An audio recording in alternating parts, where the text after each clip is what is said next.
Boa noite, pessoal. Aqui é Tomás Neves, o filósofo de vocês, que fica tentando aí iluminar um pouquinho do caminho dentro da caverna aí para ver se a gente chega a ver a luz do sol. Tá bom? Hoje eu vou estar falando com duas pessoas que são as mais especiais da minha vida, papai e mamãe, Rosângela e Carlinhos Neves. É isso aí, hoje vai ser um episódio especial de Natal, final de ano, último episódio do ano, último episódio antes das férias, então a gente vai bater um papo super gostoso aí, né, papai e mamãe? É isso aí. Estamos aí. Estão aí, né? Então, isso aí. E estão nervosos? Não. Tá bom. Esses dias eu estava fazendo um curso de oratória e aí eles estavam falando que é muito mais, assim, às vezes para o orador é muito mais difícil fazer uma apresentação na frente da família, que já conhece os defeitos, né? Que já sabe qual é, conhece mais intimamente do que fazer para um grupo desconhecido, né? Então, hoje pode ser um desafio aqui para mim também. Posso contar todos os seus defeitos? Ué, todos que a senhora quiser falar. Quem sou eu para para te desmentir, né? Tá aí meu pai que não vai deixar eu mentir sozinho, né, pai? Não, eu te apoio. Você me apoia? Maior apoio. Então tá bom. Eu gostaria de primeiro conversar com vocês assim, porque aqui é aquele programa que fala sobre coisa que ninguém fala.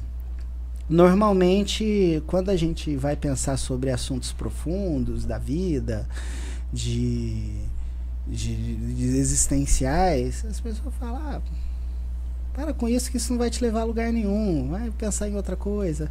Se a gente for pensar bem, a gente não faz nada. Então, assim, para vocês, começando pela minha mãe, qual que é o objetivo da vida, mãe? O objetivo da vida, eu acho que é criar novas experiências, né? Eu nasci, cresci, fui criança, fui adolescente, um adolescente muito rebelde. E aí casei novinha e tive como objetivo criar meus filhos. E esse foi um objetivo que eu levei muito a sério. Trabalhar para criar meus filhos. E eu sempre estava pensando em fazer alguma coisa para o futuro. Para o futuro. Para o futuro. Um belo dia eu falei, puxa vida, o futuro chegou.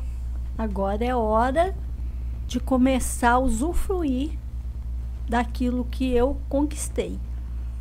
O objetivo da vida para mim é esse. E eu creio na salvação eterna. Tá.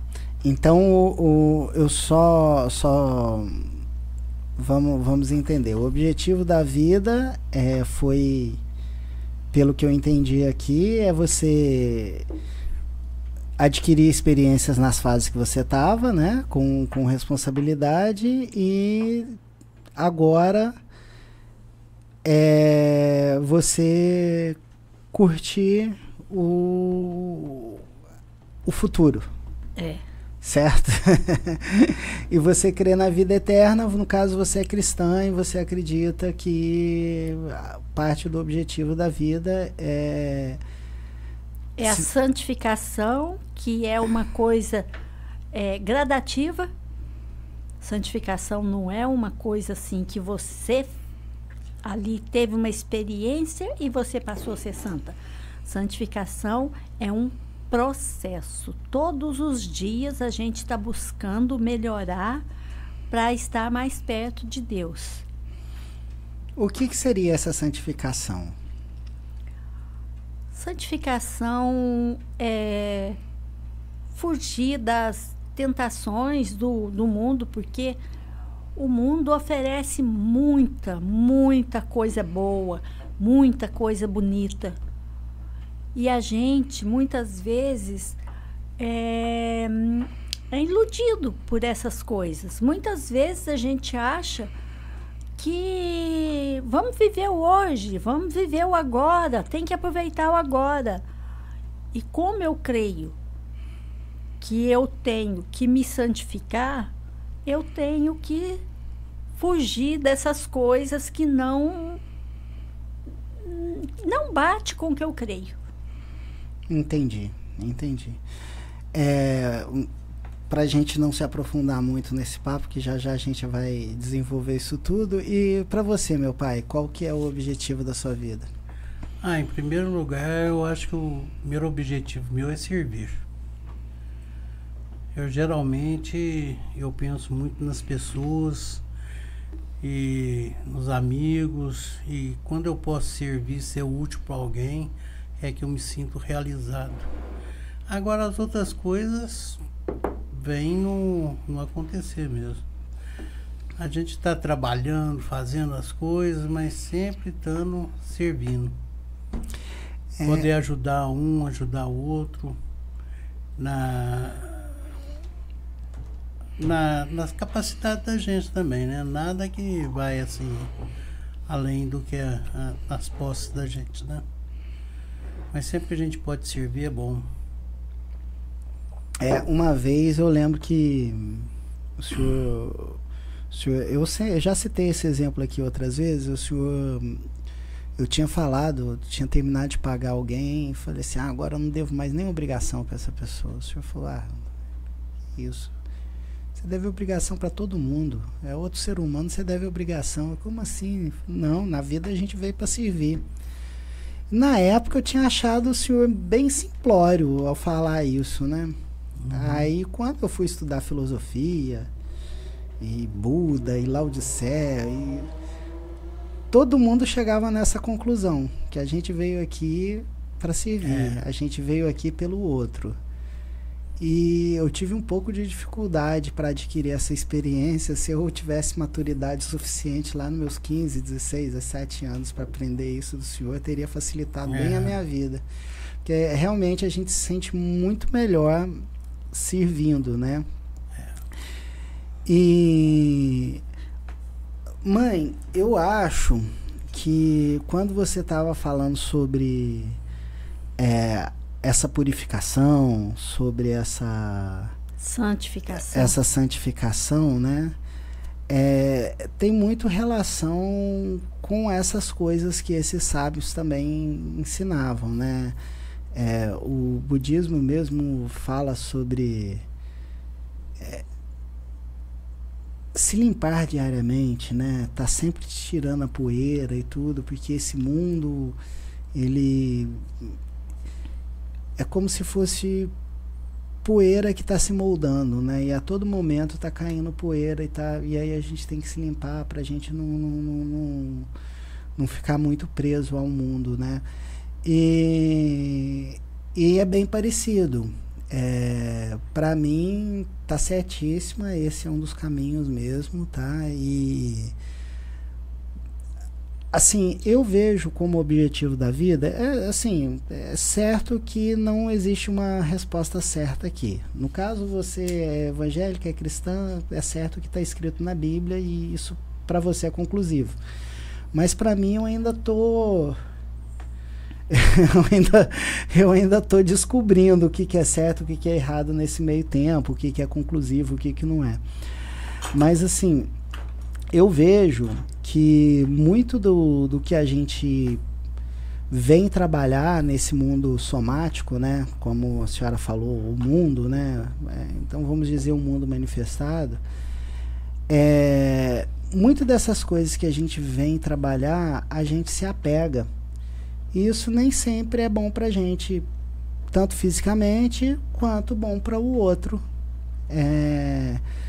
de alguma maneira. E aí a gente sempre se pega em o que é bom, o que é certo, o que não é certo, o que é bom para mim, o que não é bom para o outro. Por exemplo, comer é bom? É bom. Comer o quê? Fazer mal para mim é certo? Não é. Mas se eu estou afetando só a mim, será que é um pecado que vale a pena cometer, quais que são essas privações que a gente tem que fazer para se sentir melhor? Porque, assim, normalmente a gente se sente bem fazendo o que é bom, certo?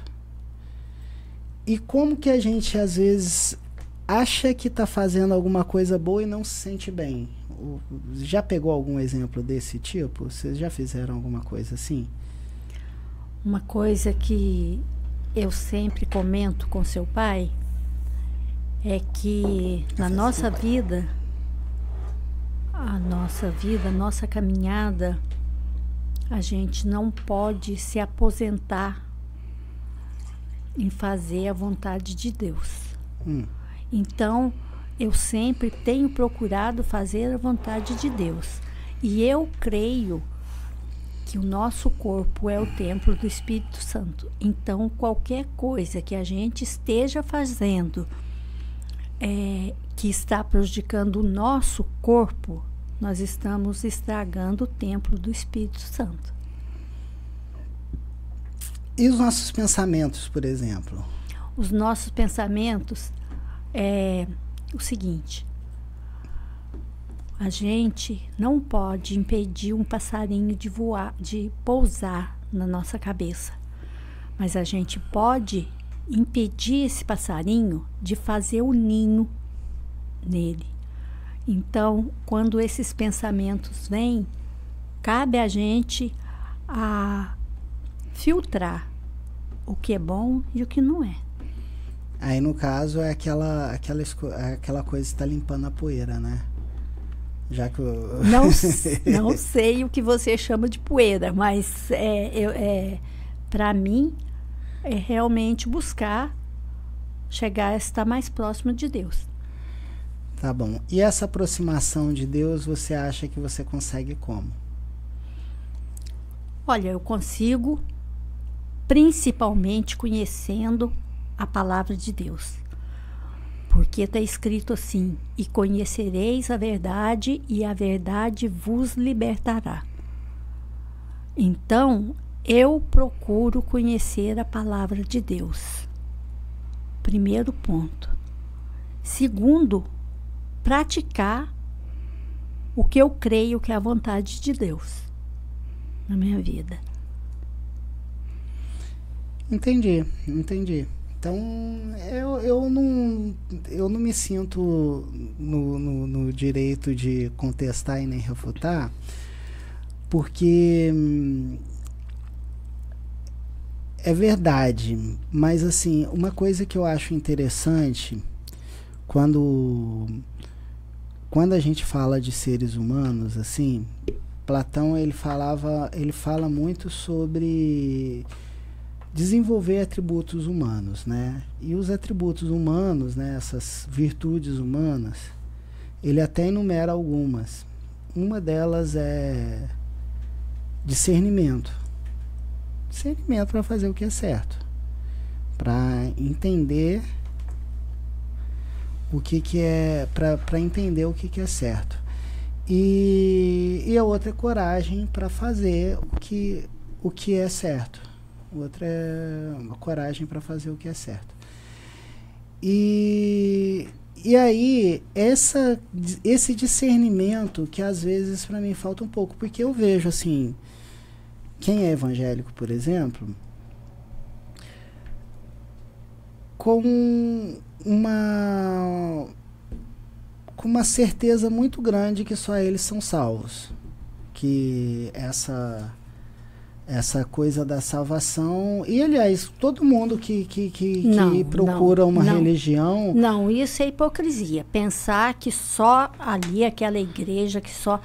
Isto é hipocrisia, porque o corpo de Deus, o corpo de Jesus, é feito por células, e cada um de nós faz parte do corpo de Jesus como uma célula, que faz parte de um corpo.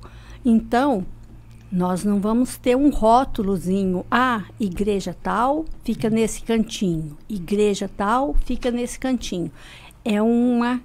Quando a gente crê, que quando a gente for arrebatado, não importa de qual denominação que você é, mas importa aquele que aceitou Jesus, aceitou o sacrifício de Jesus, o sangue que ele derramou na cruz, como sendo o caminho para nós chegarmos ao Senhor.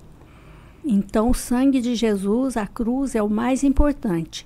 E não importa o letreiro na porta da igreja. Mas, assim, grandes nações que nem a Índia, onde eles não são cristãos, ou a China, que eles não são cristãos, lá não pode ter pessoas salvas que não buscaram a Cristo? Eu acredito que sim, claro que sim. Porque Deus apresenta de várias formas. Deus apresenta de várias formas. Quem nunca conheceu Deus, quem nunca conheceu a Trindade, ela vai se espelhar de uma outra forma. E se ela crer, se ela buscar, e se ela está realmente empenhada em ser salva, em ter uma vida plena, ela vai ter essa vida plena. Uma coisa que eu noto é que muitas dessas religiões que não são ligadas ao cristianismo têm muitas coisas parecidas com o cristianismo, né? Inclusive, assim, se você for ver os livros indianos, Bhagavad Gita ou Narayana, ou enfim, se você for ver, em muitos momentos eles falam coisas tipo, em verdade vos digo. Então, existe até uma teoria que Jesus Cristo ficou na Índia por um tempo, né? São teorias não provadas, mas assim, são teorias. São teorias, então. Então, assim, e aí você está falando sobre a Trindade, que se manifestar de outra forma. Na Índia também tem uma Trindade, né? Tem o Krishna da criação, da manutenção e o da morte, né? Como se fosse esse ciclo que acontecesse, né? Eu acho interessante. Então, bom saber, viu? Porque uma coisa que me incomoda um pouco quando eu estava quando eu era mais novo e que me mantinha nessa crença, eu falo assim, gente, não é possível que o mundo inteiro vai perecer e só os ocidentais cristãos que vão conhecer. E aí eu ficava curioso para saber quais que eram as outras maneiras que as outras culturas vinham a Deus. Foi aí que eu acabei chegando na filosofia. Eu lembro que a senhora era bem preocupada comigo. Hoje em dia eu não sei, mas antes da filosofia, no meu tempo de adolescência e tudo,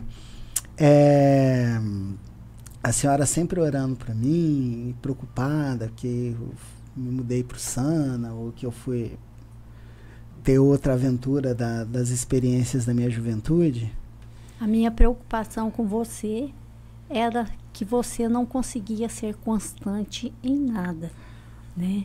E isto me preocupava muito, porque quando você se interessava em uma coisa, você se empenhava e logo você jogava para cima como se não tivesse valor nenhum.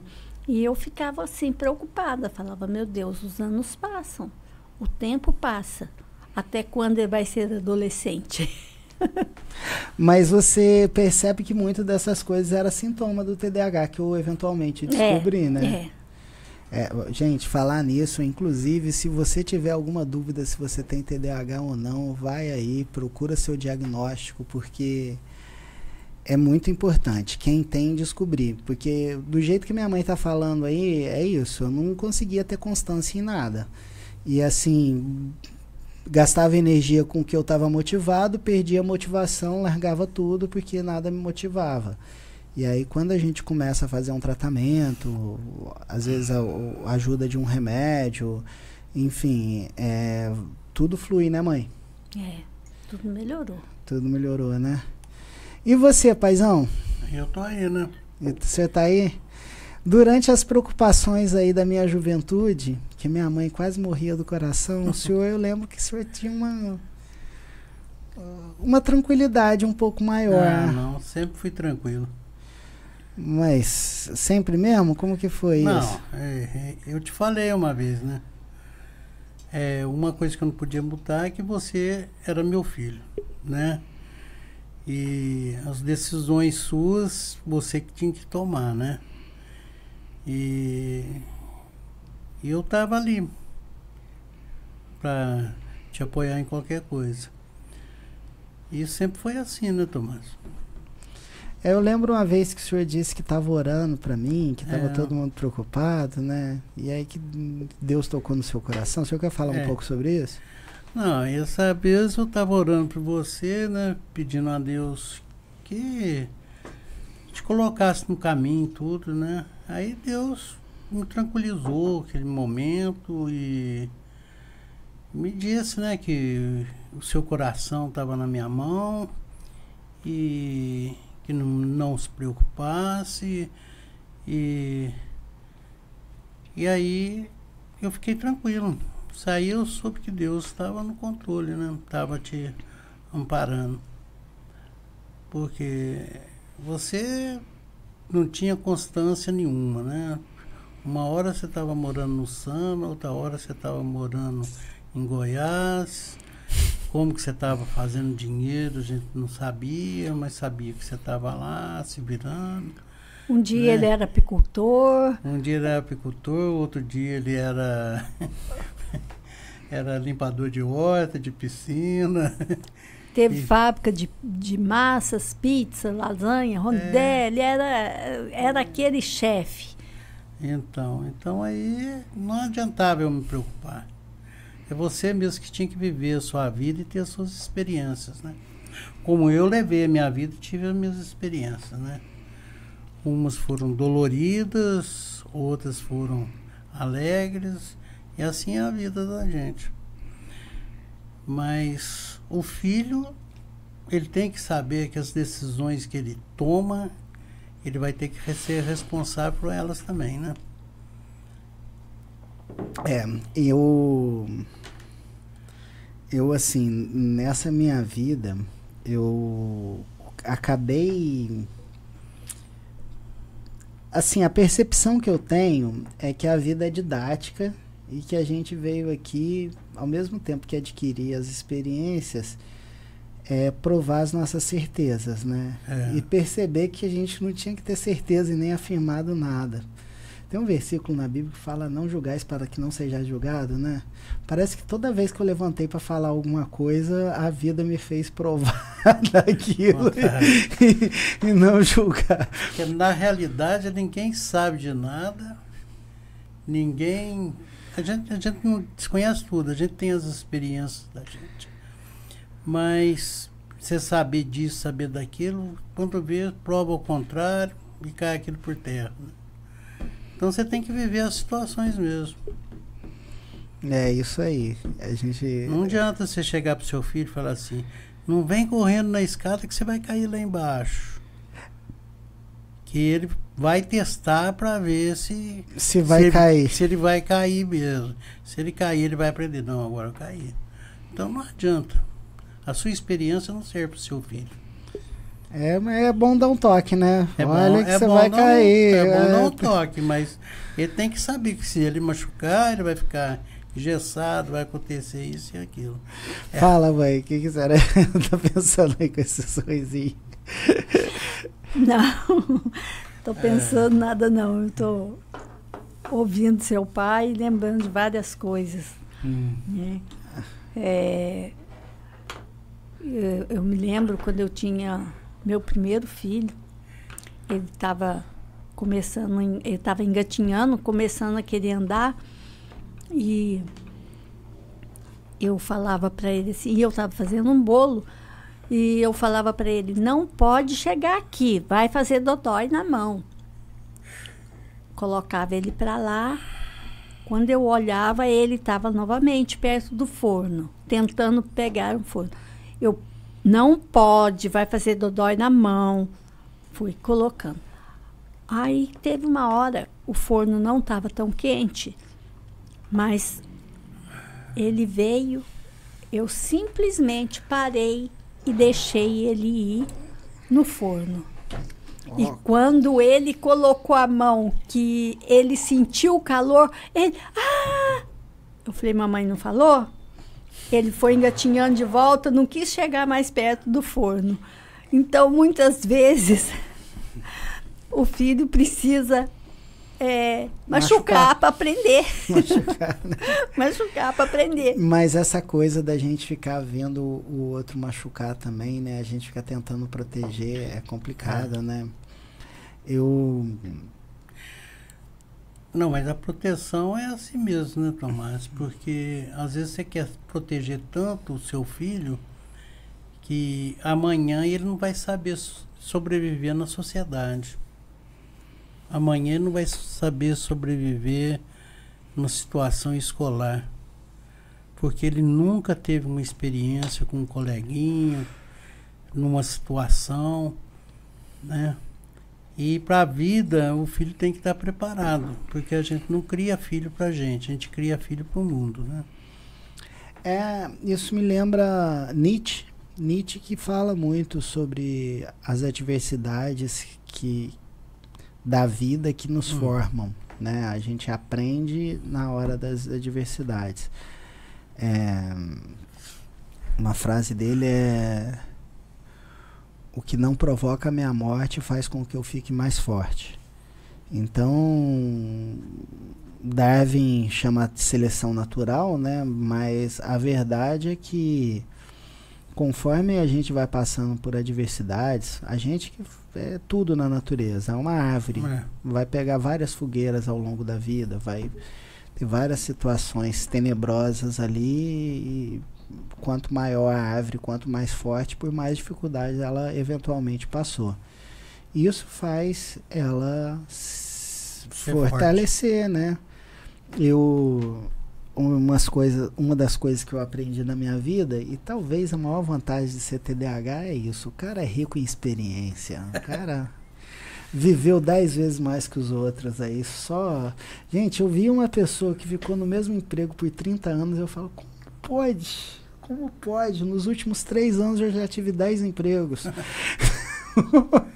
Como pode? Então, assim,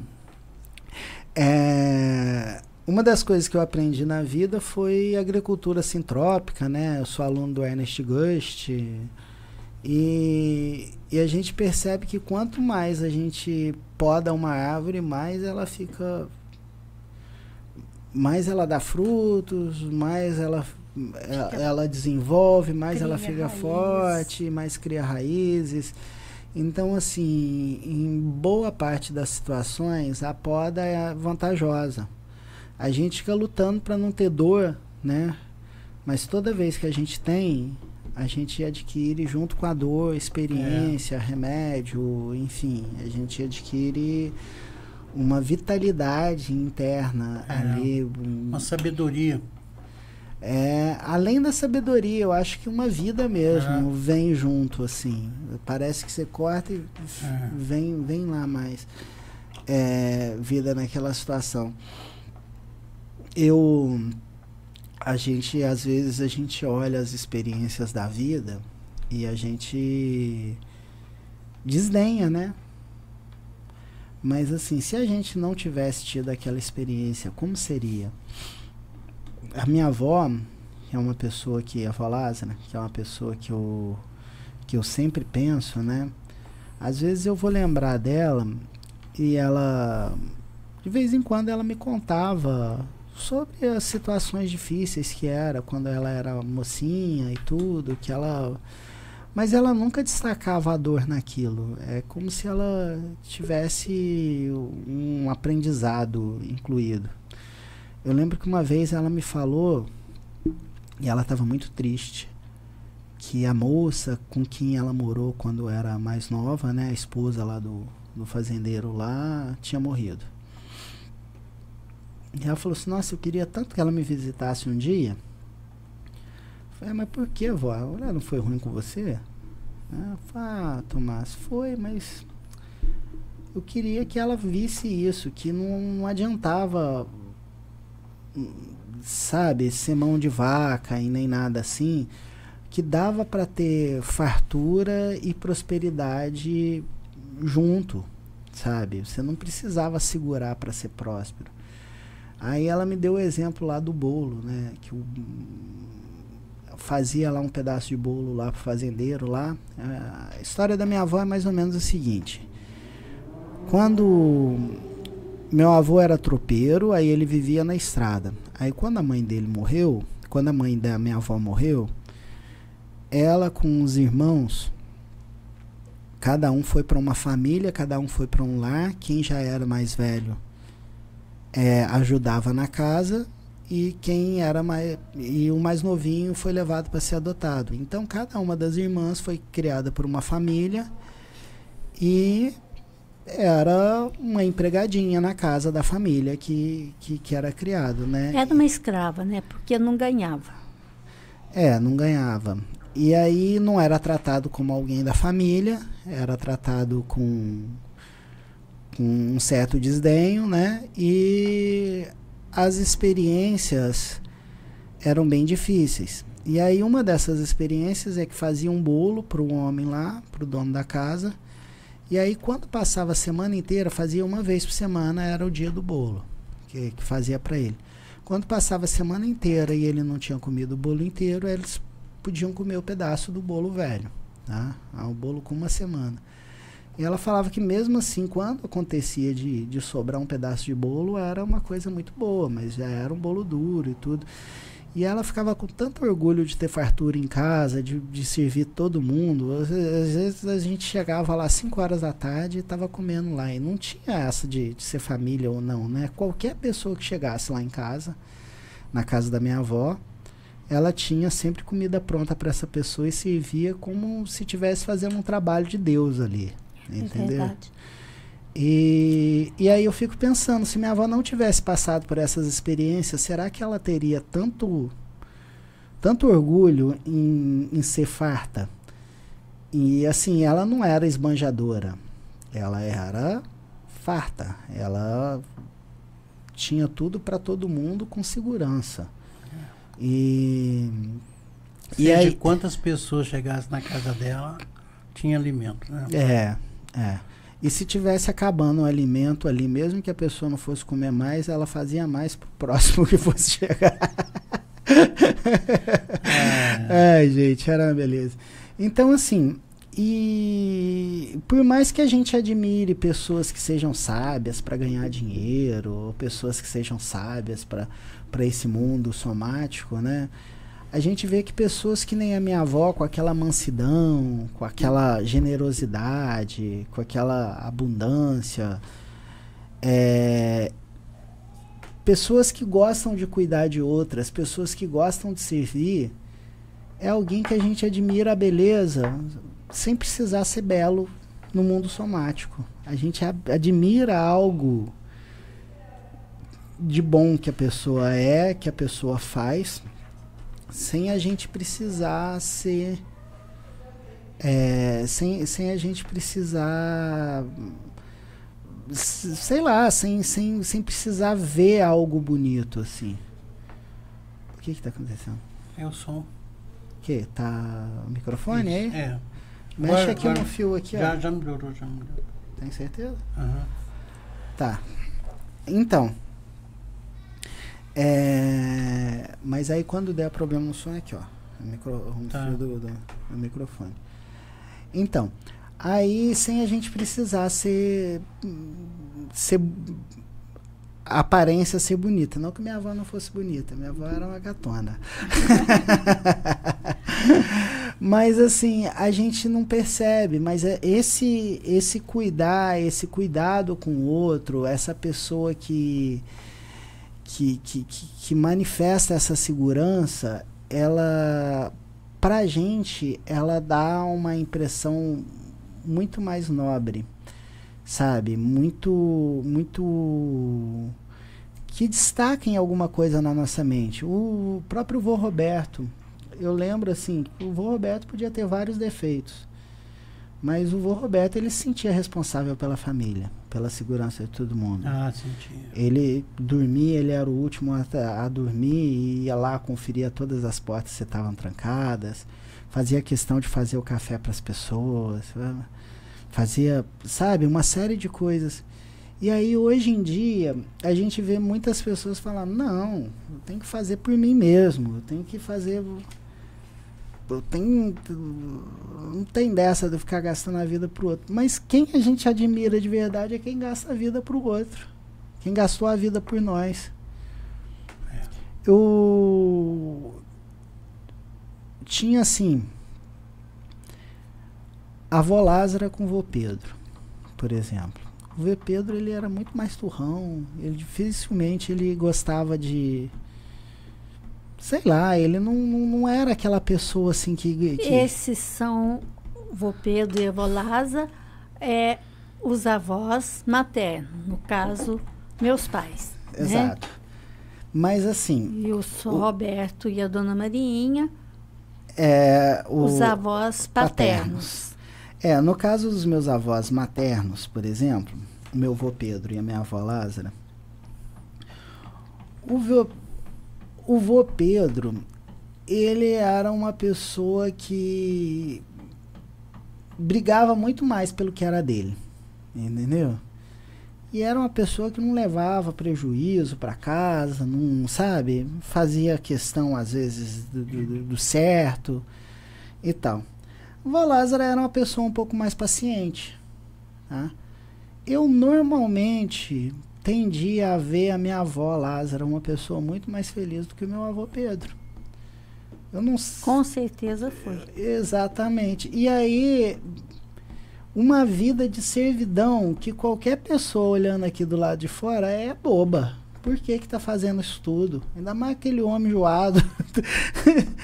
Mas quem que se deu bem, na verdade, efetivamente? Quem que foi a pessoa mais feliz? Quem que foi a pessoa mais completa? Quem que morreu mais tranquilo, entendeu?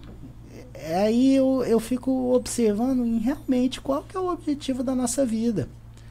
Porque quando eu estava aí bem perdido na vida, achando que ser feliz era ter um conjunto de alegria, eu ia lá pro forró e tudo, e eu via assim os meus heróis, era aquele coroa que estava lá no baile até tarde, que estava fazendo festa.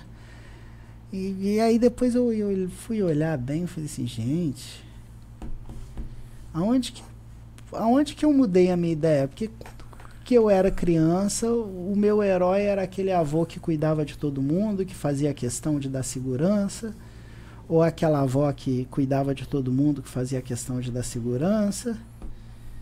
Da onde que o meu herói durante a juventude passou quem vive por ele mesmo? Se perdeu. O seu herói se perdeu. Eu acho que o meu conceito de admiração tinha mudado. Assim, eu não fazia mais ideia do que era o certo no meio disso tudo. Porque quando a gente é criança, por mais que a gente queira ser igual aos nossos pais, fazer as coisas legais que meu pai e minha mãe faziam, que hoje que eles são velhos, viu? Porque quando era novo, eles eram sacudidos.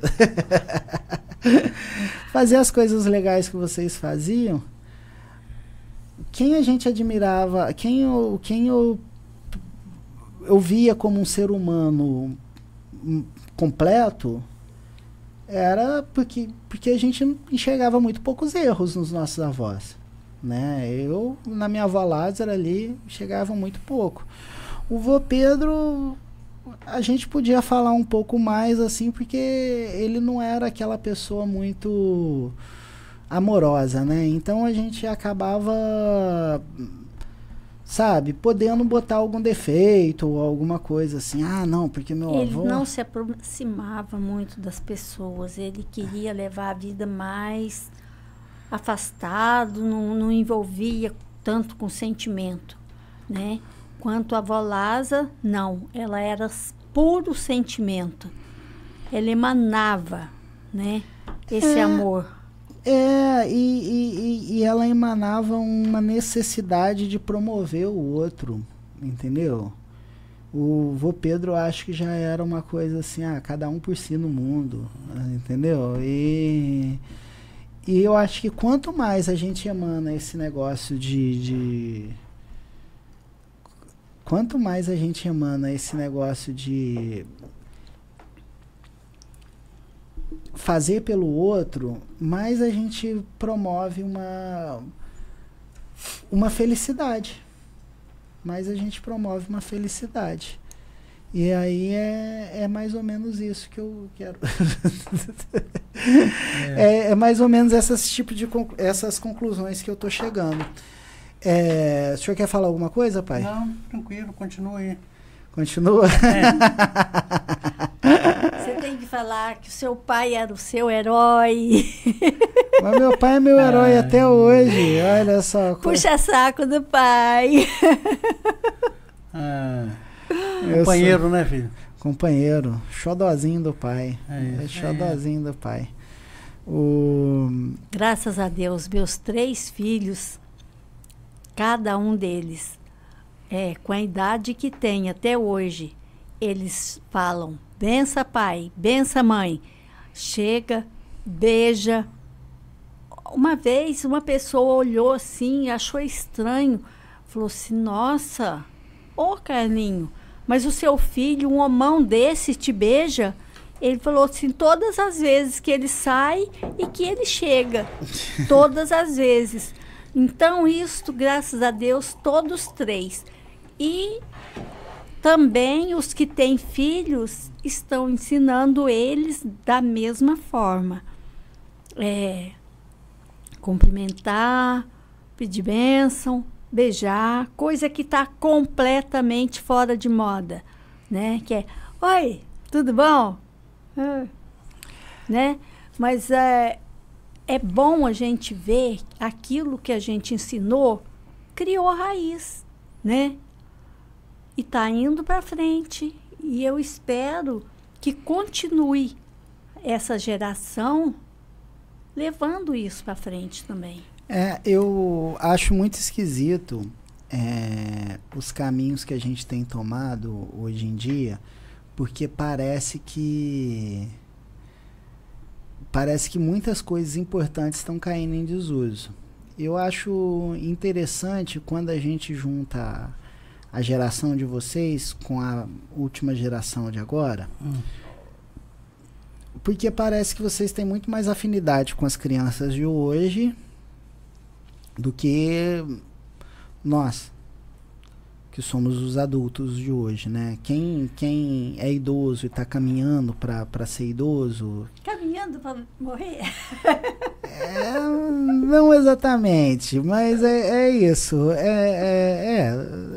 Caminhando para morrer. Mas quem já deixou aí o auge da vida e tá caminhando aí para ser idoso mesmo, tem muitas afinidades com as crianças. Parece que isso é algo natural e biológico, né? A gente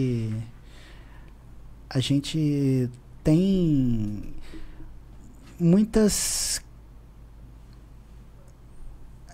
muita coisa para fazer, quem está no meio-dia da vida, né? E parece que a gente não tem o mesmo olhar para as crianças que vocês têm. Uma vez... Não é. Quando a gente é novo, está naquela fase de construir a família, né? As preocupações da gente é tão grande que a gente deixa de aproveitar os filhos. Não é que a gente não aproveita. Eu, graças a Deus, aproveitei vários momentos dos meus filhos. Mas o que eu queria aproveitar, se fosse hoje, seria completamente diferente. Porque antigamente a gente saía, ia para uma cachoeira, ou ia para um rio, ou fazia um passeio. A gente tinha essa afinidade ainda, né? Mas o tempo da gente para trabalhar, para construir, para comprar uma casa, comprar um carro, dar um conforto para a família, estudar os filhos. Então a gente era muito apertado. E não sei, parece que há uns anos atrás o dinheiro era mais difícil também. Então a gente vivia muito sob pressão, né? Diário. E agora, essa fase que a gente está, já conquistou o que tinha que conquistar, já fez o que tinha que fazer, já criou os filhos, já deixou no corpo. Então é uma fase relaxada. Aí vem os netos, aí a gente quer aproveitar os netos. Que tem tempo, né? Tem tempo. Tem tempo e aí, tá aproveitando? Você tá gostando da sua... Ah, eu tenho aproveitado o que posso, o tempinho que eu tenho aproveitado. Mas os netos hoje, a maioria deles, estão preocupados com o celular. Fica perto da gente, fala ei, dá um beijo, mas ali volta pro celular. Né? Não tem mais aquela convivência de conversar, de rir, de brincar, aquela convivência de comunhão, né? Mesmo. Cada um tem o seu mundinho ali na frente dele. Na palma da mão. Esses dias para trás eu vi uma psicóloga falando que é como se você colocasse um carro na mão de um filho de 10 anos. Que não sabe dirigir, fala para ele, sai, pode ir, porque a internet tem de tudo, E as crianças, os adolescentes, não têm filtro para escolher o que é para eles e o que não é. Né? Então, eu tô achando assim que esta geração está tomando um rumo perigoso. Mas isso também não poderia fazer parte das tais experiências que a gente precisa ter para... Talvez o mundo esteja muito perigoso e que essa seja a experiência... Que experiência que uma pessoa tem vendo no celular? A experiência que você adquire é você tendo mesmo. Você vivendo. É você construir um carrinho, é você fazer uma pipa... você ir soltar essa pipa sozinho, você vê que ela enrosca, que ela precisa de ter uma posição para pegar o vento, você pegar um estilingue e jogar uma bolinha de gude no estilingue, você saber como que faz aquilo, você vai tendo as suas experiências. Isso me fez lembrar as crianças, o Vitor e o Daniel quando criança, o senhor comprando estilingue, peão, arrumando para eles, que ensinar como é que solta o peão, como é que atira com a tiradeira. Então, quando eles tinham aqueles tempos na roça comigo, era bom, que a gente fazia muita coisa, né? Eles sabiam de até dirigir uma moto. Esse avô louco colocava eles a dirigir uma moto. Mas assim, eles praticavam muita coisa. Então, quando eles iam para a roça comigo, eles estavam num lugar diferente, né? E tinham várias experiências que eu creio que o amanhã deles vai servir, né? O Daniel, com 2 anos, ele tem foto dele, filme dele, sentado no colo do retireiro, tirando o leite da vaca. Para ele, aquilo ali foi a coisa mais bonita que ele já fez. Ele sentado no colo e conseguindo encher a canequinha de leite, né? E isso vai ficar na lembrança dele. Isso é muito bom, realmente. Eu também, como boa criança mineira, já fui lá, já acordei de manhã. Ô vó, cadê meu vô? Tá lá tirando leite. Ih, vou lá. E aí pegava lá a canequinha e o vô Pedro ficava bravo. Não. Mas também ele acabava liberando lá um copinho de leite pra gente. Um leitinho quentinho, né? Tirado na hora. Coisa boa, né? Coisa boa. E o que o senhor acha que a gente pode fazer hoje para melhorar um pouco essa relação com as crianças? Você acha que celular devia ser permitido até tal idade? Como que é isso? Isso é difícil a gente falar, né, Tomás? Mas eu acho que a criança ela devia de de ter umas brincadeiras. Esses dias eu estava vendo na internet, né? Um pessoal da Coreia ensinando a criança em vários brinquedos, né? Que a criança ia ter as experiências, né? Como jogar uma bolinha vermelha, ela pegar com um copinho vermelho e várias brincadeiras, ativando assim reflexo, memória, né? Falei, isso aí é bom, porque as brincadeiras que a gente tinha antigamente. Então a criança, ela deve viver o tempo dela de criança e com brincadeiras que desenvolvem. Como a gente jogava peão, por exemplo. Peão, você pega e você joga. É um brinquedo simples, mas você tem a experiência de estar jogando daquele jeito, ele rodando, você pegando ele no cordão, fazendo aquelas coisinhas.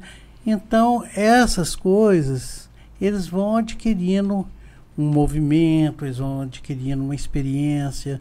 E as brincadeiras de pique, disso, daquilo, que tem coisas de criança e serve para o resto da vida deles. Eu acho que é muito difícil, assim, para a gente, hoje, os avós,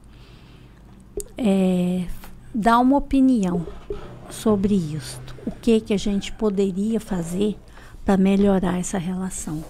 Porque eu acho que isso devia vir dos pais. Os pais que deveriam colocar limite no horário que eles poderiam estar ali na frente, na internet, colocar um tempo para que eles tivessem outras experiências na vida, além de só receber. Sabe, eu acredito que isso cabe aos pais e não aos avós. Entendi. Fala, pai. Eu acho que a criança, ela deve viver o tempo dela de criança, curtir. É deixar de brincar, ir para um parque, soltar ele ali, ele ir jogar uma bola com as outras crianças, brigar, se encontrar no mundo. Ou ele vai ser um líder no meio da turma, ou não vai ser um líder. E ele ter as brincadeiras de criança no meio de outras crianças. É as coisas que uma criança faz mesmo. E ele vai adquirindo a sua própria experiência. Para quê? Com isso ele vai ficar preparado para o amanhã. Porque o amanhã é doloroso. É doloroso. Eu tenho uma amiga minha e ela não podia ter filhos. Ela já tinha uma idade avançada. E ela criou 2 filhos. Criou assim, adotou 2 crianças.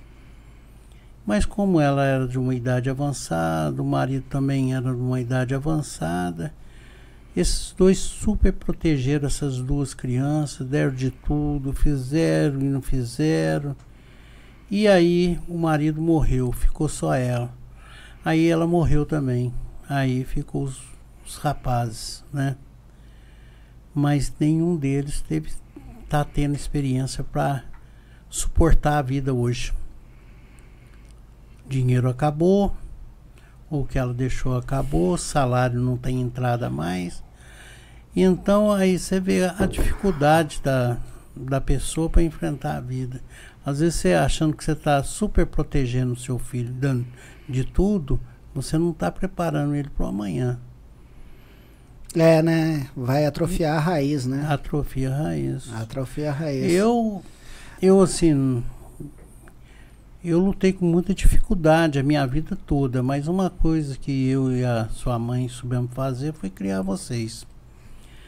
Não podemos dar de tudo, mas o que podia, a gente estava na mão. E vocês, desde crianças, vocês aprenderam a trabalhar, a ganhar o seu dinheiro. Fala isso não, que hoje o Conselho Tutelar acha ruim, tá? Mas nós sempre trabalhamos com comércio, então Vocês se viravam. Você, toda a vida você trabalhou ali desde pequeno, né? Você ia para lanchonete, ajudava a gente, você ganhava o seu dinheirinho. E assim todos. O Guilherme, que era um menino assim mais visionário, né? O Guilherme, ele ia para lanchonete, ele fazia o salgado, saía e vendia, ganhava o dinheirinho dele.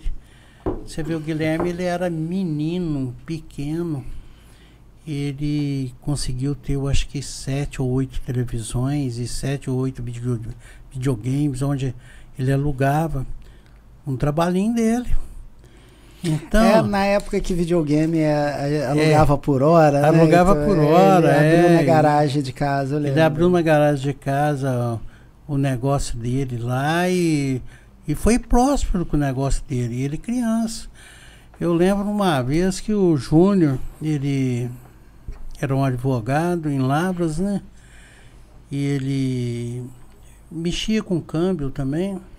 Ele falou assim, o seu menino é fora de série. Eu falei, mas qual menino meu? Ele falou assim, aquele olhinho azul. Eu falei, o Guilherme? Ele falou, é. Você acredita que ele vem aqui, vem comprar dólar aqui comigo e tá negociando comigo dólar? Eu falei, não acredito não. Ele falou, é.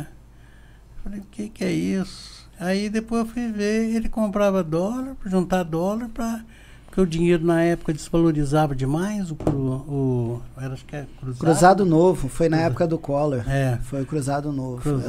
O Cruzado desvalorizava demais.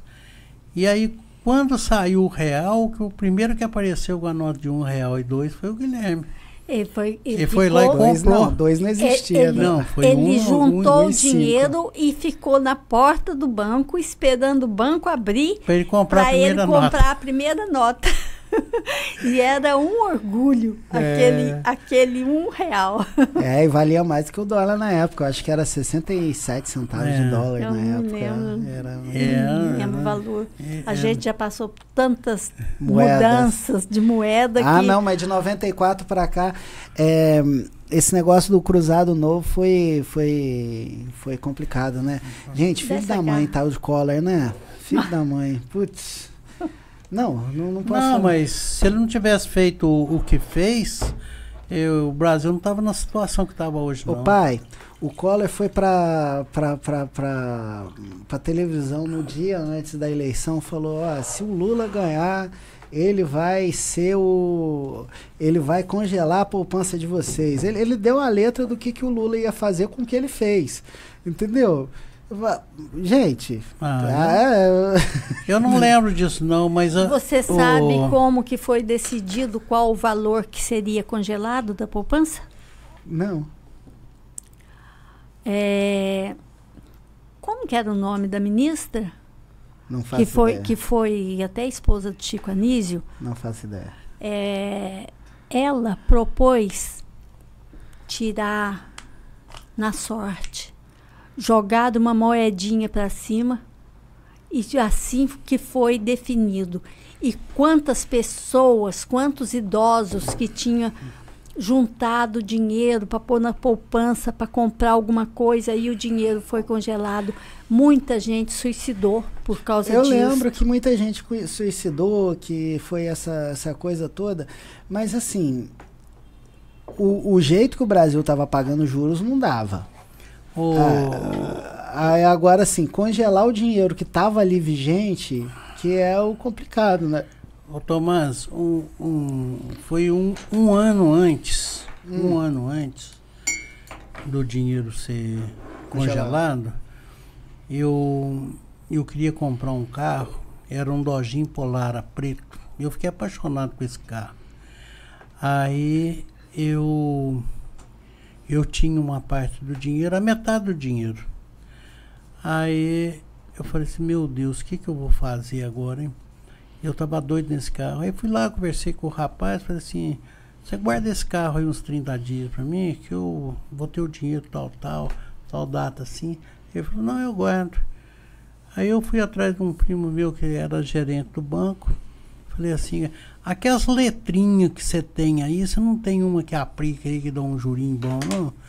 Ele falou assim, eu tenho aqui o R, não sei das quantas aqui. e fez a aplicação lá para mim.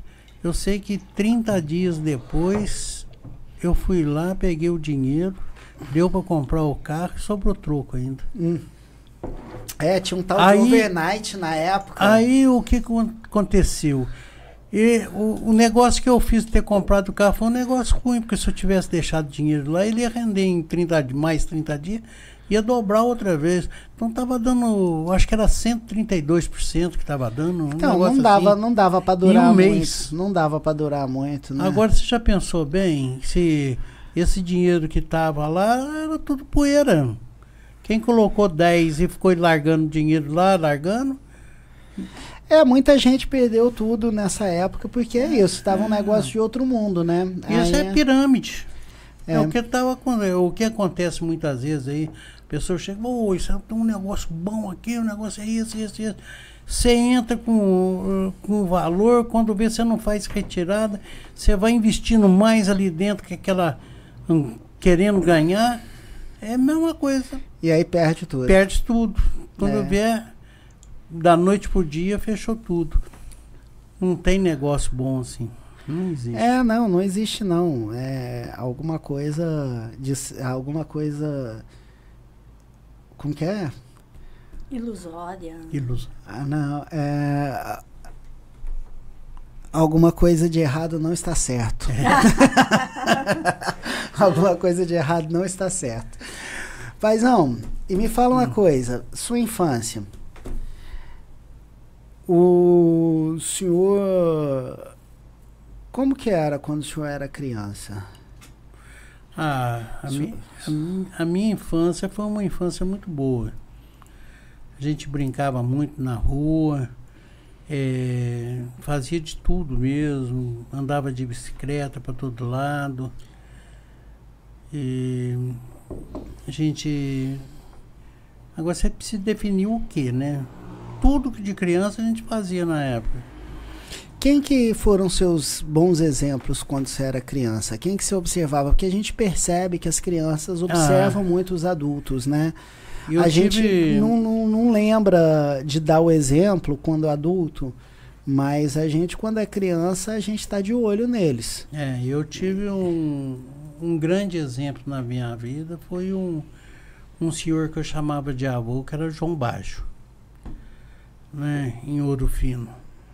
E desde aí dos meus 2 anos, 3 anos, eu já frequentava a casa dele, e devido à amizade das netas dele com meus irmãos que eram mais velhos, Maria Ângela e José Roberto, eu criei essa afinidade e chamava ele de vô e de vó, e de tio, tia, né, naquela casa.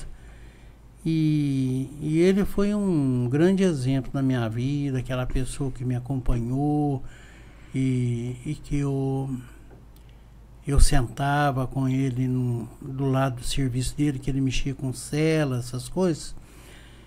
E ele era uma pessoa assim, muito sensata, um italiano muito sensato. E foi assim, uma convivência grande que nós tivemos, e com ele eu aprendi muitas coisas mesmo, muitas coisas. O senhor fala sobre ele ser um exemplo para você. O que você via de exemplo naquele senhor? Porque assim, quando a gente é criança, a gente admira algumas características que, para mim, são mais puras do que as características que a gente admira quando adulto. Ele era assim, ele era uma pessoa muito justa, uma pessoa tranquila, honesto demais, uma pessoa que servia todo mundo, não falava não para ninguém. Ele era uma pessoa que fazia de tudo, muito inteligente, e tudo ele consertava, tudo ele arrumava, e tinha aquela paciência comigo, né? Eu ficava lá naquelas pintação, mexendo num negócio, mexendo no outro, ele me chamava, sentava do lado dele, ele me explicava, ele ia cortar uma peça de couro, assim, ele punha, ele falava assim, você vê um couro assim, aí você tem que analisar o tamanho dele certinho e ver como que você vai começar a cortar, para ele dar bastante corte. E aí me explicava assim, assim, assim. Aí, com essas coisas, a gente vai aprendendo, né? E com a bicicleta, a gente andava de bicicleta para todo lado, ia pescar junto, né? E nós éramos companheiros de pesca, saía ali de Ouro Fino, ia para Ponte Preta pescar.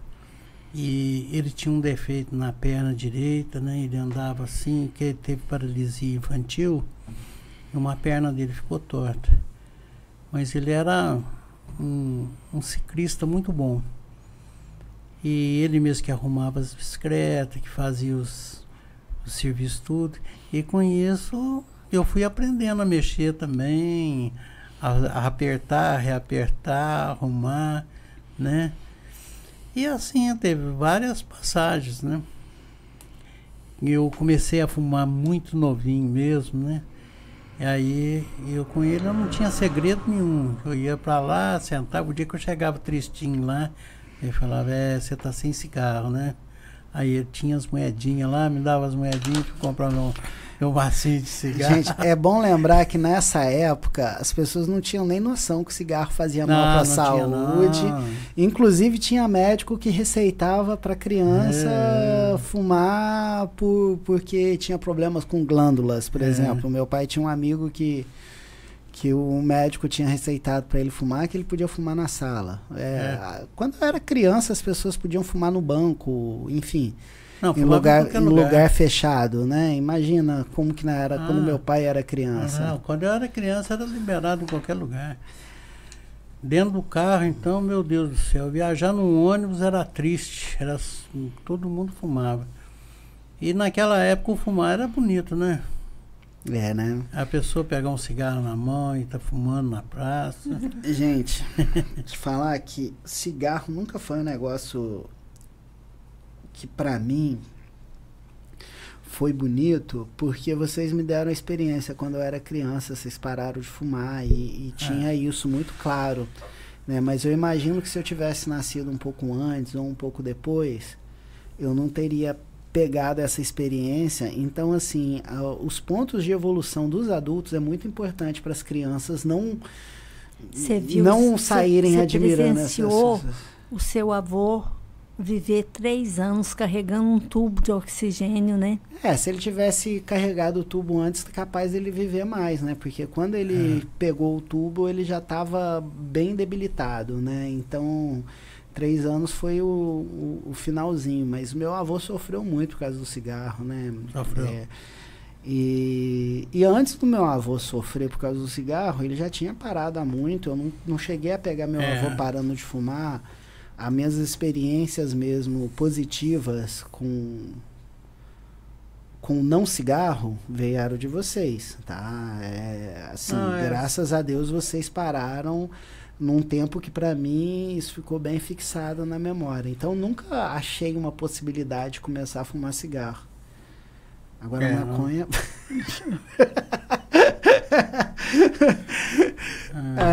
Mas é isso.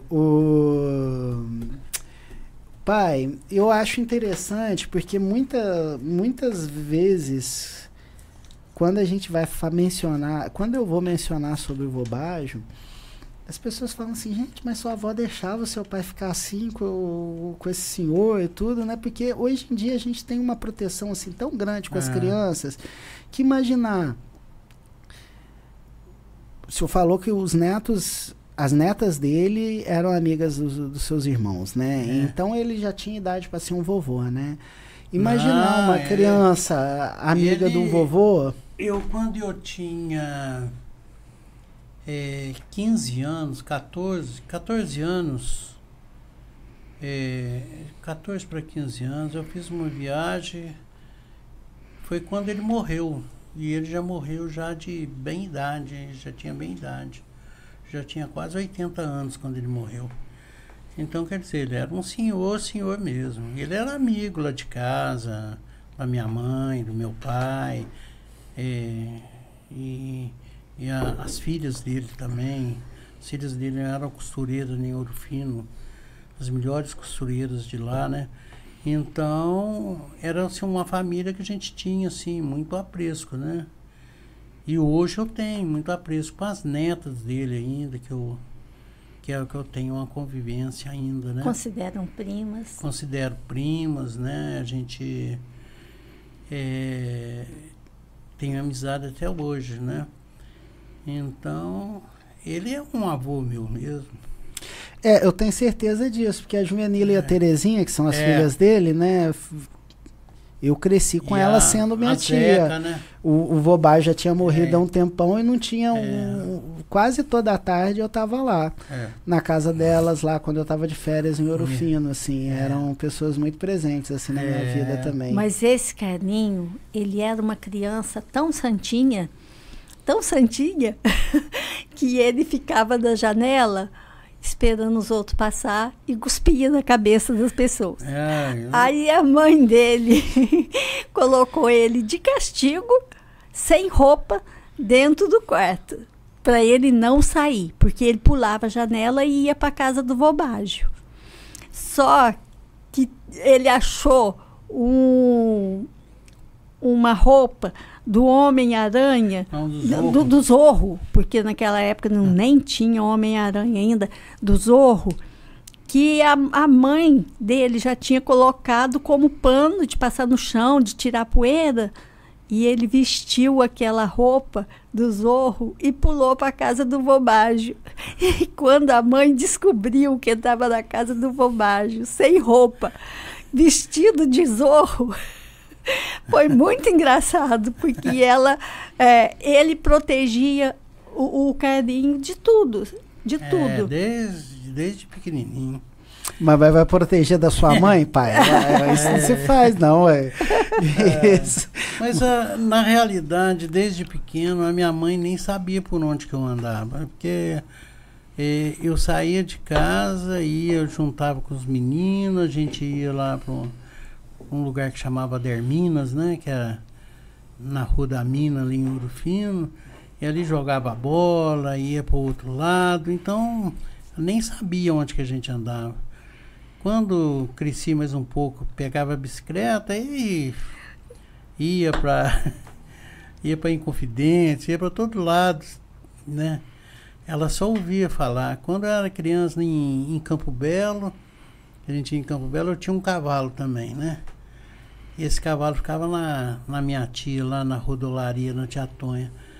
Ali, aquele cavalo também, eu sumia com aquele cavalo para todo lado. Ontem eu estava conversando com um amigo meu, com um preguinho, e ele estava falando um tal de Tonho Preto. E o Tonho Preto era o filho da Saana, a gente chamava de Tonho da Saana. E tem tanto episódio com esse Tonho da Saana, que a gente saía de cavalo, ia lá para os frades, para os dias. E teve um dia que a minha mãe estava lá na casa da minha avó e uma pessoa falou assim: eu tive com o seu filho. Ela falou: teve? Ele estava lá nos frades, atravessando o Corgo lá, e ele e um outro. Eu falei: meu Deus do céu, minha mãe. Aí minha mãe veio falar comigo: não, mãe, nós estávamos dando uma voltinha de cavalo. Então era assim.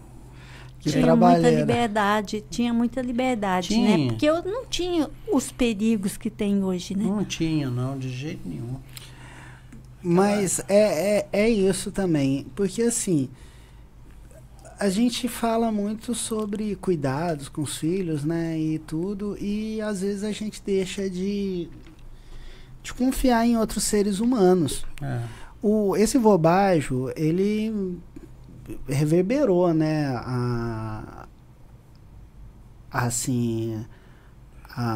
o que ele fez com meu pai. Meu pai sempre lembrou do Vobágio com muita estima.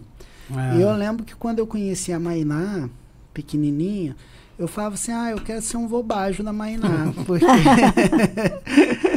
Porque é isso, assim, eu via aquela criança tão bonitinha, com uma necessidade de ter alguém ali olhando por ela também. E graças a Deus a Gi, mãe da Mainá, permitiu essa convivência, sabe? Mas a gente sabe que nem sempre isso é possível, né? Um adulto que não é seu pai, que não é seu parente, que não é, sabe, um tio, nem nada, tomar um lugar grande assim na vida de uma outra criança. Mas a gente percebe que quando o ser humano se coloca nesse lugar de dar afeto, de ser responsável, de cuidar, as coisas se encaixam e as boas experiências vêm. As boas experiências vêm, assim. E uma coisa que eu falo para Mainá é que eu dificilmente teria essa oportunidade com outra criança, porque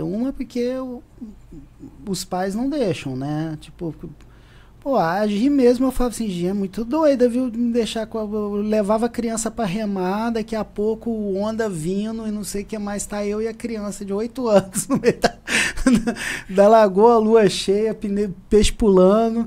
Falei assim, gente, como que a Gi deixa ficar como que a Gi deixa essa criança ficar comigo? Não tem um pingo de responsabilidade.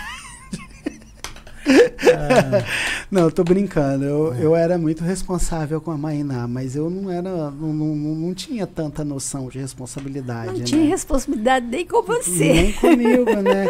Não, mas por ela a gente segurava a onda, né? Porque fazia... se eu não tivesse com a Mainá, provavelmente eu ia ter jogado o barco pro canto da lagoa ali, ia ter tentado ir a pé. E o dia que ela escorregou, dia que ela escorregou lá na cachoeira e machucou, o aperto de você chegar para contar. E ela estava preocupada se eu ia contar. Eu falei, Mainá, eu vou contar, claro que eu vou contar. Não conta para minha mãe não. Eu falei, Mainá, eu queria muito mais não contar do que você. Tô com muito mais medo da sua mãe do que você, viu? Pode ter certeza. Mas é isso.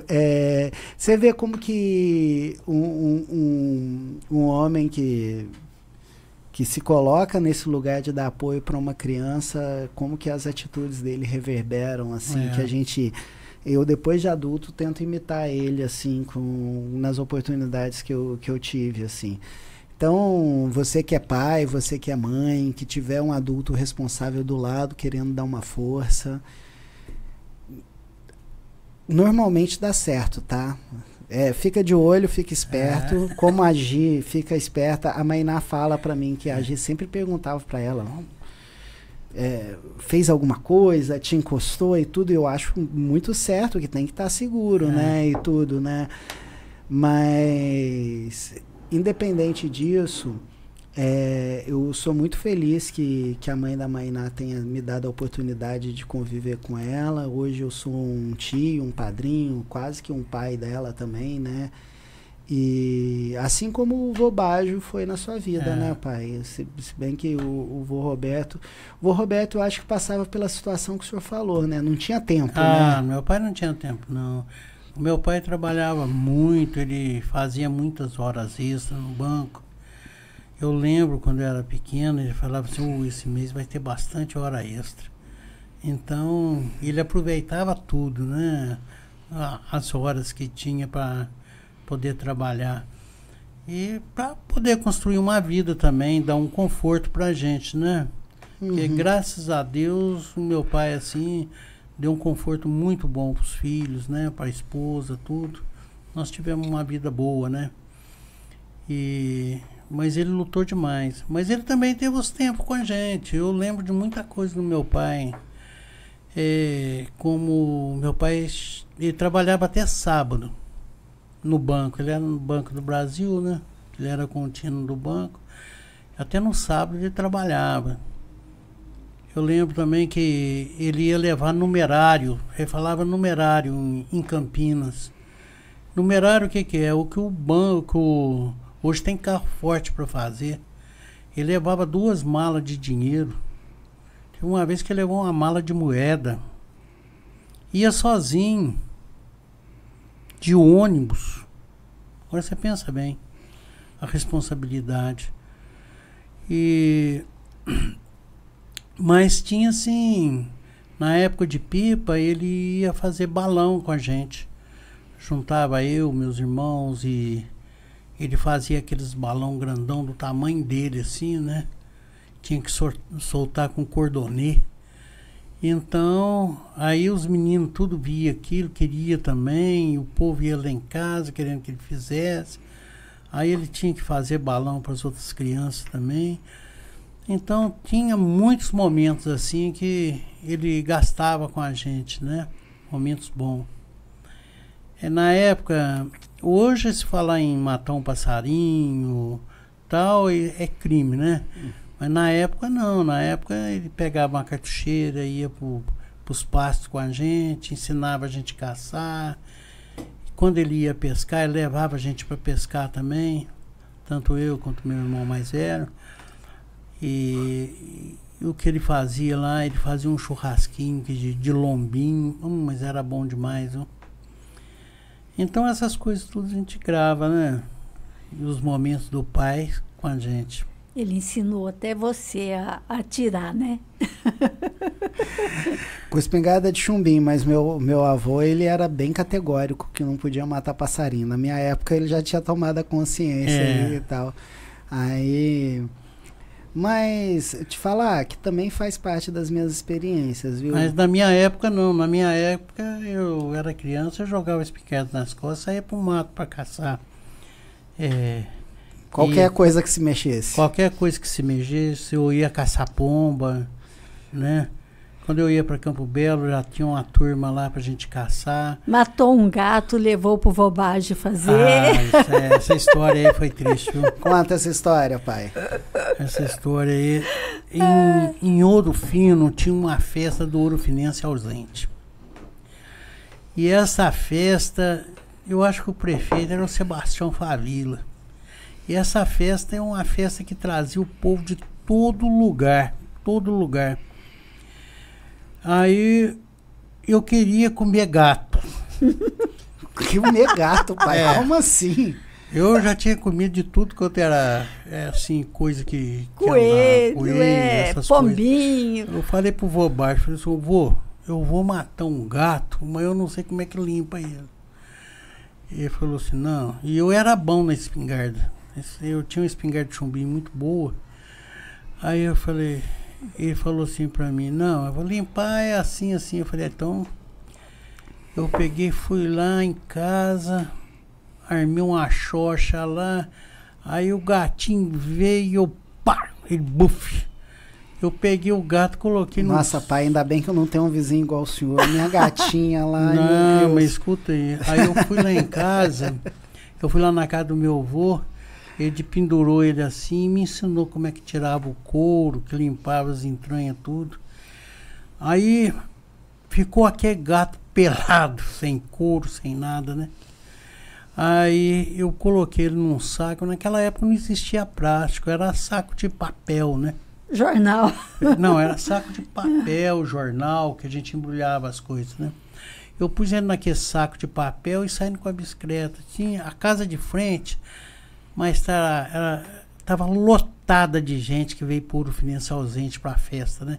Que tinha desfile, tinha baile, tinha tudo em Ouro Fino, era um festão mesmo. Aí aquele gato pelado cai. E o povo viu aquela carne lá, aquele negócio. Na hora do almoço, pai? A vizinha lá falou para minha tia, falou assim, ó, ninguém comeu carne aqui. A carne sobrou tudo aqui. O povo aqui ninguém quis comer carne. E tem essas histórias, rapaz. Não, mas você não comeu o gato, não, né? Você não fez, a sua mãe não fazia. Aquele dia eu não pude nem comer o gato, porque a minha mãe não sabia, não, Maria. Rosângela, de jeito nenhum. Eu ia levar e ia fazer eu mesmo lá, né? Porque toda a vida eu cozinhei. Você ia falar que era coelho? Coelho, qualquer outra coisa. Mas aquela carne tava bonita, viu? Eu não pude comer. Aí ficou todo mundo falando, falei, eu tenho que dar fim nesse trem. Olha, te falar que se eu comi carne de gato um dia, foi sem querer, viu? Fui enganado. É coisa de criança, né? Imagino. Também, né, hoje em dia. E a tia Terezinha e a Juvenila já tinham me contado essa história. Ela falou que a vizinha ficou muitos anos sem comer carne por causa disso e tudo. Isso traumatizou uma senhora, pai. Traumatizou o pessoal que tava lá. Agora um gato pelado é feio demais, viu? Ô, mas o senhor tá falando que a carne tava bonita? A carne tava bonita, mas você já pensou um gato pelado? E sem cor nenhuma assim, tá aquele esqueleto só. Ai, gente. É coisa de criança isso. Coisa de criança. Isso já tem uma história boa para contar aí da infância, mãe? Vamos fazer uma outra pergunta, então. Peraí. Quando a senhora era criança, quem que foi uma boa experiência para a senhora? Quem foram as suas experiências positivas, assim? A senhora lembra? Não, eu não tive, assim, uma pessoa adulta para ser minha amiga naquela época. A minha mãe tinha várias irmãs mais novas que aproximava a idade comigo. Porque meu avô foi casado 4 vezes e morreu viúvo. O homem era... Não dava sorte. Não dava sorte, né? E a última esposa dele adoeceu, deu câncer, e as filhas dele ficaram mais lá em casa do que na casa dele. E tinha idade aproximada com a minha. Então, as amigas que eu tinha, eram elas. E o meu pai era muito severo, muito bravo. Eu não podia ter amiga na rua, não podia brincar na rua. E ele tinha um Jeep 54. Quando eu estava brincando na rua, que eu ouvi o barulho do Jeep, meu Deus, era aquela correria para dentro de casa. E eu não tive assim, uma infância de pintação, de arte, porque eu tinha muito medo do meu pai. Meu pai era muito severo. Então, eu não tive muita infância, muita coisa para contar na infância. Essa coisa de ser muito severo não foi positiva, né, do vô Pedro, né? Não, a gente às vezes não foi acha positivo. Isso me lembra... É porque a gente estava falando sobre dar todas as oportunidades e atrofiar, e a raiz atrofiar, né? E a outra é oportunidade nenhuma também, né? De curtir, de brincar, de tal, né? Então, assim, isso me lembra um pouco o Buda. Buda, ele primeiro, ele teve todas as oportunidades na vida, né? Assim, todas as oportunidades. Ele teve toda a proteção na vida, sem oportunidades de crescer, né? E aí ele não conhecia nenhum homem velho, nem nada, né? Quando ele percebeu a velhice, a morte e tudo mais, ele saiu do palácio em busca da iluminação e começou a buscar a iluminação do jeito que um monte de gente buscava lá. Até que ele estava fazendo uma tentativa de se iluminar, né? Uma tentativa de adquirir esse conhecimento, passando privações. Lá, meditando dentro da água, passando frio, comendo... Diz que a história que eu li, né? Que ele comia... Nesse momento, ele praticamente não comia. Quando ele comia fezes de animais, assim, sabe? Tipo... o mínimo possível, e como ele estava quase para morrer, ele estava observando um tocador de citra passando num barquinho pelo rio, e aí ele tentou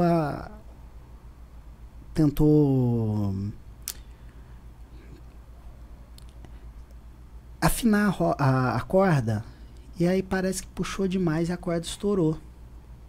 E aí ele teve esse despertar, falou: então o certo é o caminho do meio, né? Que nem a corda frouxa demais vai emitir som, nem a corda apertada demais, porque senão ela vai estourar. Então eu tenho que encontrar um meio termo no meio disso que agrade os dois lados, que eu consiga evoluir e ao mesmo tempo eu consiga avançar, soltar o som certo, tá? Então, assim, né, nesse meio tempo, a gente pode perceber que é nem frouxo demais e nem apertado demais, para poder sair o som certo. É mais ou menos ali a ideia daquela logo ali, ó, aquela linha no meio ali significaria o caminho do meio ali, ó, do olho ali, tem uma linha no meio ali dando a profundidade. Olha lá, sai ali do começo do ângulo. É a vontade de Deus, é o caminho do meio, que nem um lado pode falar mal, nem o outro lado pode falar mal, que os dois lados pisem. É mais ou menos isso que foi minha ideia nessa simbologia aí do olho aí. E eu lembro, mãe, que assim, um exemplo que eu sempre gosto de citar, apesar da nossa cor hoje ser considerada branca, a senhora sempre me falou com muito carinho do seu bisavô, tataravô, né? Avô da minha mãe. Avô da minha avó, que ele nasceu escravizado, não é isso? Não, ele nasceu de uma escrava, mas ele não foi escravizado porque ele era filho do dono da fazenda. Então, por esse fato, o dono da fazenda preservou ele da escravidão. Logo veio a lei do ventre livre, né? Tudo. E ele morreu muito idoso, bem mais de 100 anos. E ele era uma pessoa assim incrível, porque ele ia de uma cidade a outra a pé. E quando ele chegava lá em casa, eu me lembro que eu e meu irmão mais velho tinha um carinho muito grande com ele. Ele ficava assim de cócoras e a gente sentava cada um num joelho dele. E ali ele ia contando histórias pra gente. A gente não sabe até onde aquelas histórias eram verdadeiras ou era criada pela fantasia dele, mas ele era bem negro. E, nossa, mas eu tinha, assim, paixão por ele. Só que ele ia pouco lá em casa. Ele não era, assim, uma pessoa que eu pudesse ter do meu lado direto, porque ele morava em outra cidade. E aí, de vez em quando, uma vez por ano, ou às vezes 2 vezes por ano, ele ia lá em casa. E eu gostava muito quando ele ia. Mas não foi uma pessoa que eu pude conviver tanto, né? Mas é uma pessoa que eu admirava muito. Pena que a senhora não pôde conviver tanto, assim, mas a senhora, eu lembro que desde criança a senhora me falava com muita estima dele, né? Então, assim, a gente pode ver que, como que é importante, né? Alguém que cuida, alguém que tem paciência com a criança, alguém que conta as histórias, alguém que... É muito bom falar disso e ter como exemplo essas coisas. Eu costumo mencionar que a gente fica muito preocupado em o que a gente tem, o que a gente vai ter, quanto a gente vai ter, quem tem mais do mesmo, quem tem menos do mesmo e tal. Mas a gente vê que o que é perene dentro dessa vida são essas características, esses frutos do espírito, essas virtudes humanas, tá? Foi o que o Vobajo deixou para o senhor, pai, que seus pais também deixaram, o que fica para a senhora também. Então, quando a gente fala sobre essas virtudes humanas, a gente percebe que o que realmente é importante é isso, né? Quando eu vou ler Paulo falando, não vos conformeis com esse século, nem com as coisas que nele há, mas vos renovei, transformei, sabe? É sobre isso que eu acredito que a gente está falando, entendeu? Sobre o que realmente é importante. Às vezes a gente já fica estressado, briga porque é o nosso direito, porque a gente perdeu um determinado valor, porque a pessoa foi nos lesou e a gente acha que tem esse direito. Mas quando a gente tem essa oportunidade, é quando a gente tem a verdadeira oportunidade de evoluir nossos dons humanos. Essas características. Mostrar quem somos. Mostrar quem somos e desenvolver quem somos. A gente não está falando sobre esse desenvolvimento. Como que você vai desenvolver virtudes humanas sendo que você só